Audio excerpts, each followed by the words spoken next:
Hello दोस्तों, TET maths YouTube channel में आप सभी का स्वागत। और आज हम रीट फिजिक्स 2021 लेवल सेकंड में एक टॉपिक जो प्रकाश का अपवर्तन है, अपवर्तन क्या होता है, अपवर्तन के उदाहरण, अपवर्तनांक क्या होता है, किस किस पे निर्भर करता है, ये सारी बातें आज हम इस वीडियो में देखेंगे।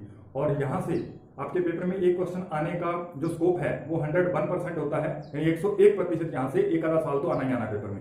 तो इसलिए आप तैयार रहिए इस लेक्चर को देखने के लिए। और यदि आपने हमारे चैनल को पहली बार आए हैं, हमारे चैनल को सब्सक्राइब कर लीजिए और साथ में बेल आइकन को भी प्रेस कर दीजिए ताकि हमारे जो नए आने वाले वीडियोस हैं उसका नोटिफिकेशन आपको प्राप्त हो सके।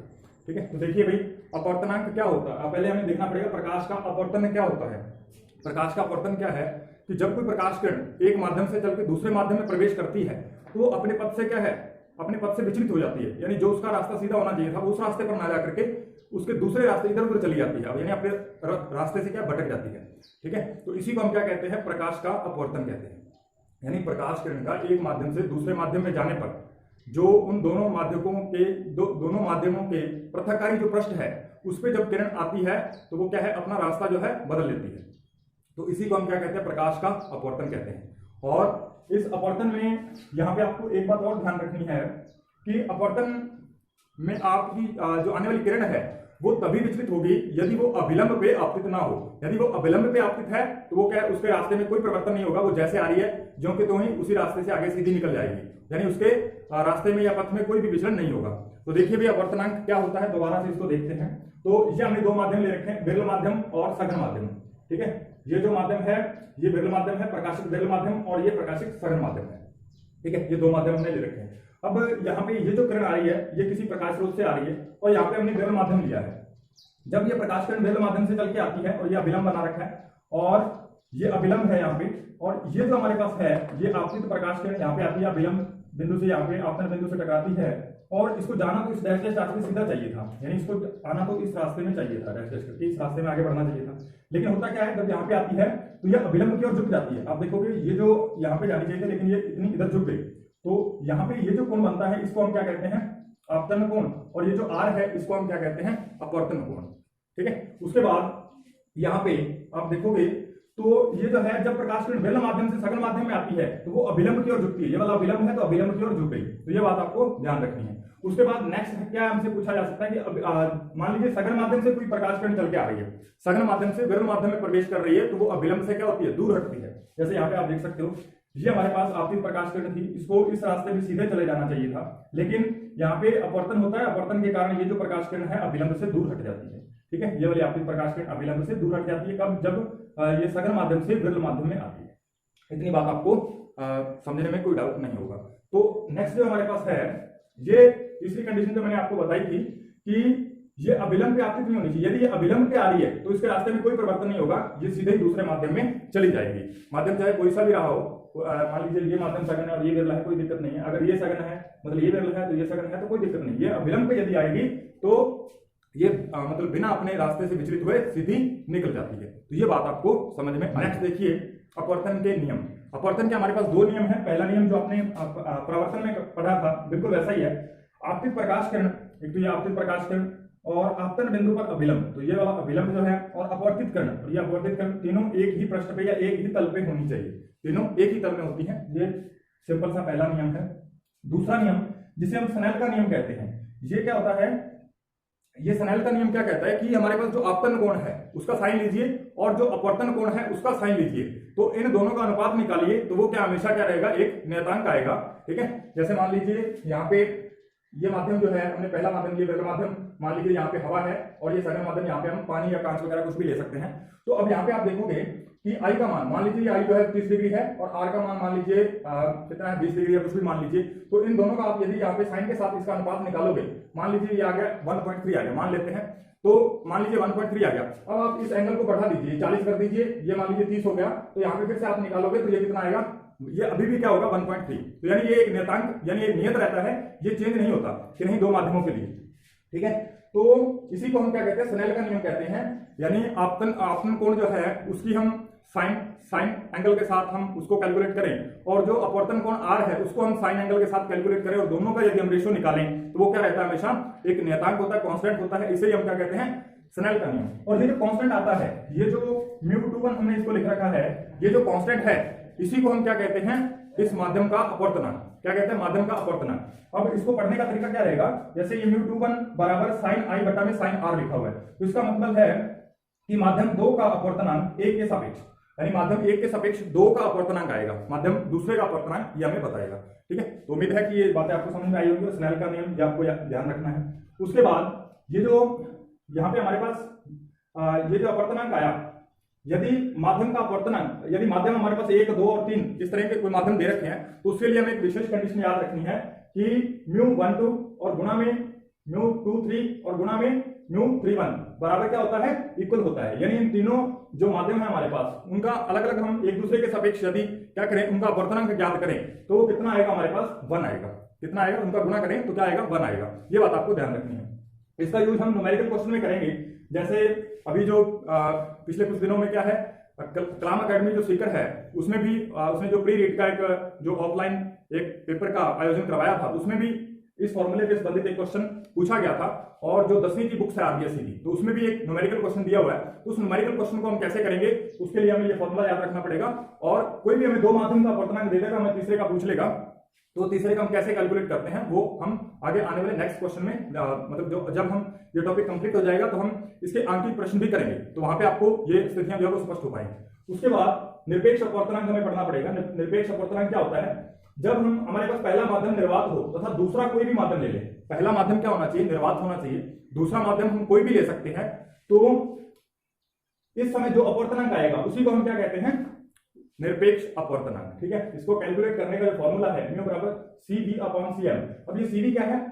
तो ये है निर्वात में प्रकाश की चाल, निर्वात में जितनी प्रकाश की चाल है वो है, और किसी मीडियम यानी माध्यम में, किसी भी माध्यम में प्रकाश की चाल को हमने CM से लिख रखा है यहाँ पे। तो ये CV क्या है? निर्वात में प्रकाश की चाल। CM क्या है? CM है आपके पास किसी मीडियम में प्रकाश की चाल। तो ये बात आपको समझ में आई होगी। निरपेक्ष अपवर्तनांक क्या होता है? तो जब किसी माध्यम का अपवर्तनांक जो है वो निरपेक्ष के सापेक्ष हम कैलकुलेट करते हैं, तो उसी को हम क्या कहते हैं?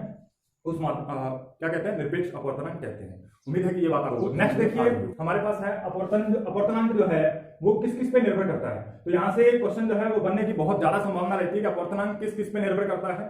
ठीक है, तो अपवर्तनांक की निर्भरता जो है वो बेसिकली तीन बातों पे निर्भर करता है। एक तो माध्यम की प्रकृति, कि माध्यम कैसा है, किस तरीके का है, कांच है, पानी है, हवा है, जो भी है, उस माध्यम की प्रकृति पे भी ये क्या है? डिपेंड करता है। दूसरा है माध्यम का घनत्व, कि माध्यम का घनत्व वो सघन है, प्रकाशिक सघन है या विरल है, तो उस पर भी ये डिपेंड करेगा।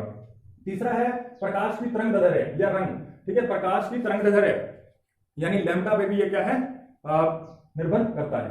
तो उसके बाद यहाँ पे हमें देखना पड़ेगा किस तरीके से निर्भर करता है ये प्रकाश की तरंग दैर्ध्य पर। तो जो अपवर्तनांक है वो क्या है? तरंग दैर्ध्य के व्युत्क्रमानुपाती होता है। तरंग दैर्ध्य के व्युत्क्रमानुपाती।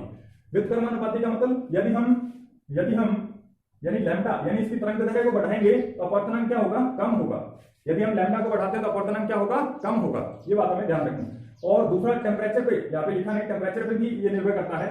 तो टेम्परेचर पे ये कैसे निर्भर करता है? यदि हम टेम्परेचर को बढ़ाएंगे तो अपवर्तनांक कम होगा, भले ये कमी जो है वो बहुत ही कम हो, लेकिन कुछ ना कुछ इसका अपवर्तनांक जो है वो कम होगा यदि हम टेम्परेचर को बढ़ा रहे हैं। तो ये बात आपको ध्यान रखनी है, 4 बातों पर निर्भर करता है।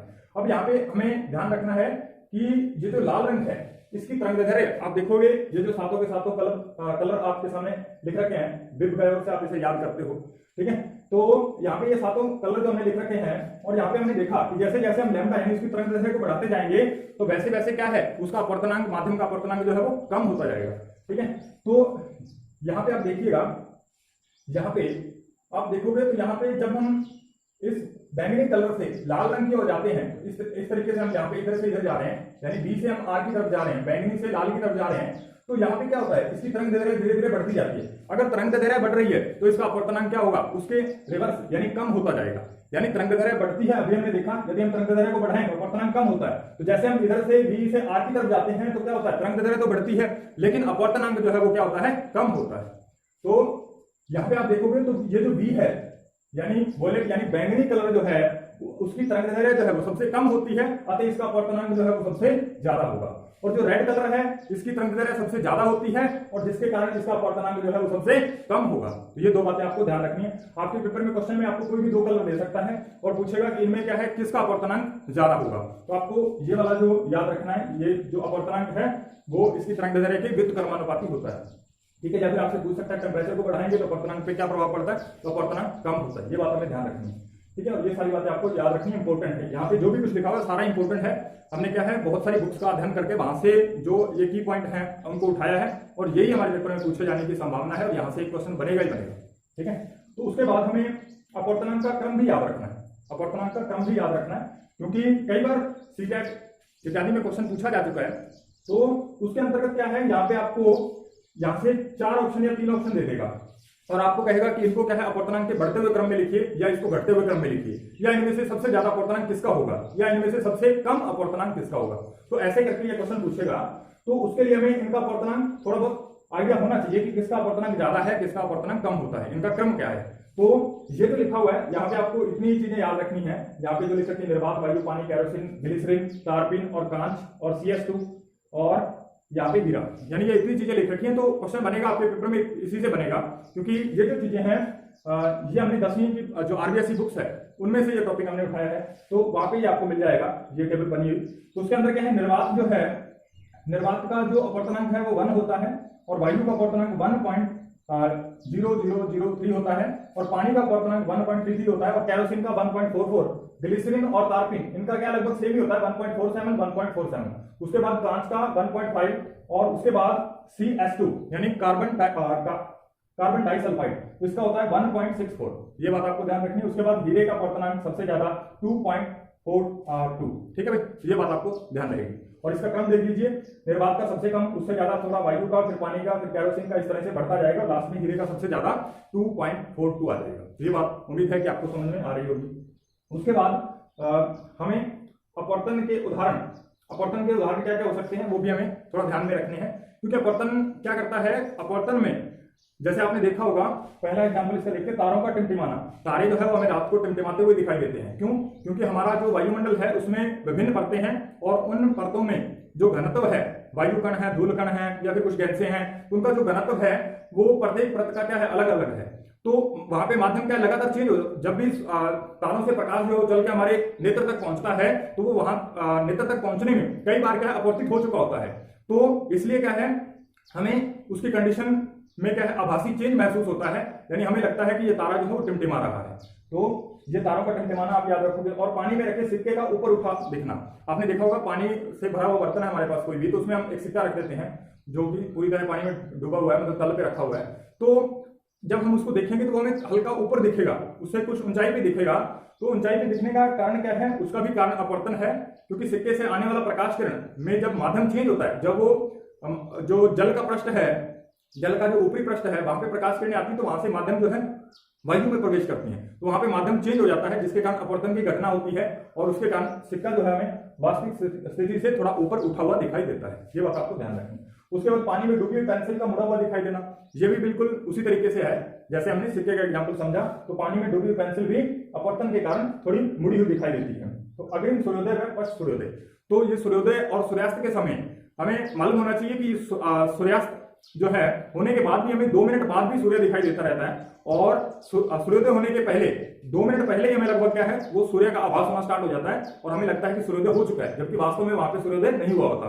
तो इसका क्या कारण है, इसका कारण भी अपवर्तन है, क्योंकि जो सूर्य से आने वाला प्रकाश है उसका अपवर्तन होकर हमारी आंखों तक पहुंचता है। अतः हमारी आंखें जो है वो उस प्रकाश को यदि ट्रेस करती हैं कि कहां से प्रकाश आ रहा है, तो उसे सीधा ट्रेस करेंगी, और सीधा ट्रेस करने की वजह से क्या है, हमें सूर्य की आभासी स्थिति से थोड़ा ऊपर दिखाई देता है सूर्योदय के समय। और पश्च सूर्योदय का मतलब है जब सूर्यास्त हो रहा होता है, ठीक है, तो उस समय क्या होता है, पश्च सूर्यास्त होना चाहिए शायद यहाँ पे, तो देख लीजिएगा। तो सूर्यास्त के समय क्या होता है, जब सूर्य जो अस्त हो चुका होता है उसके 2 मिनट बाद तक हमें दिखाई देता रहता है, क्योंकि वहां से आने वाला प्रकाश जो है वो मुड़ करके यानी अपवर्तित होकर के हमारी आंखों तक पहुंचता है। तो उम्मीद है कि ये वीडियो आपको अच्छी लगी होगी, आपने इसमें बहुत कुछ नया सीखा होगा। और ऐसे ही वीडियो देखने के लिए हमारे चैनल को सब्सक्राइब कर लीजिए, और साथ में बेल आइकन को भी प्रेस कर दीजिए, ताकि हमारे नए आने वाले वीडियोज का नोटिफिकेशन आप तक पहुंच पाए। धन्यवाद।